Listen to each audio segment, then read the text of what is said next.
A particle moves in the xy plane so that at any time t, the position of the particle is given by x of t equals t cubed minus 4t squared and y of t equals t to the fourth plus 2t cubed plus 5.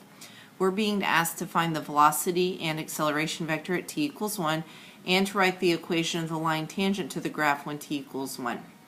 So, and we're going to talk a little bit about the differences between all of these. So first, if I want the velocity vector and I've been given the position, I know I need the derivative. I'm going to actually write this in vector form with chevrons. Those are these little arrows. So to go from position to velocity, I'm going to take the derivative. These are in component form. They look like parametric equations, and they are. I'm going to keep them in component form. So this first piece is going to be the x component of my velocity vector. So I go to the parametric equation for x of t equals t cubed minus 4t squared, and I'll take the derivative. So it's 3t squared minus 8t. That's the x component of the velocity. Now the y component will be the derivative of y of t. So 4t cubed plus 6t squared. And I want this when t equals 1. So I'll evaluate both of these when t equals 1. So this will be a negative 5. And then the y component will be 10. So this means that my particle is moving to the left and up. dx dt tells the left and right movement, negative being left, positive mean to the right. Positive on the y component means that it's going up, negative would be going down, so to the left and up.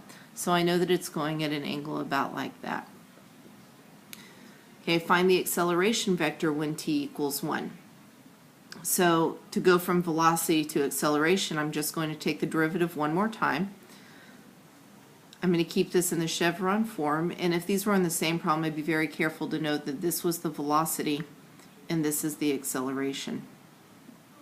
The derivative of 3t squared minus 8t is 6t minus 8. The derivative of 4t cubed plus 6t squared is 12t squared plus 12t. And again, I want this when t equals 1. So I'll evaluate both of these when t equals 1. So this will be a negative 2, 24. So I know that my particle is moving to the left, and it's also being pushed to the left by some force. It's moving up and it's being pushed up, which means that my particle is speeding up at this moment. The last thing it asks for is write the equation of the line tangent to the graph when t equals 1. And first let me say, a lot of people think that the slope of the tangent line, which is our dy dx, is the same thing as the velocity. Well, in parametric form, you can see that the velocity we're keeping in the x and y components.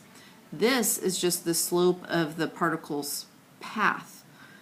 This we'll be able to figure out how fast it's going when we actually put this into the speed. Now, they are very related and they have absolutely the same equations in them, but they're a different way to look at it.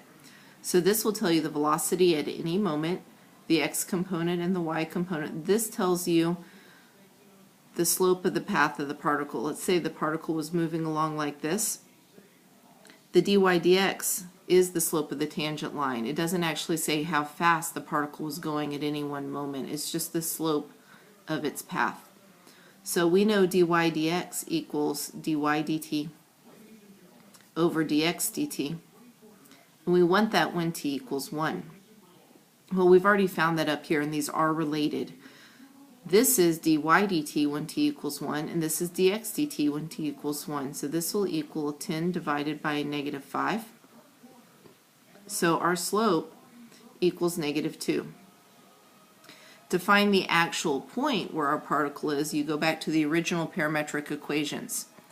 We're looking at both of these when t equals 1. So my x value, x of 1, will equal a negative 3, and my y of 1 will equal 8.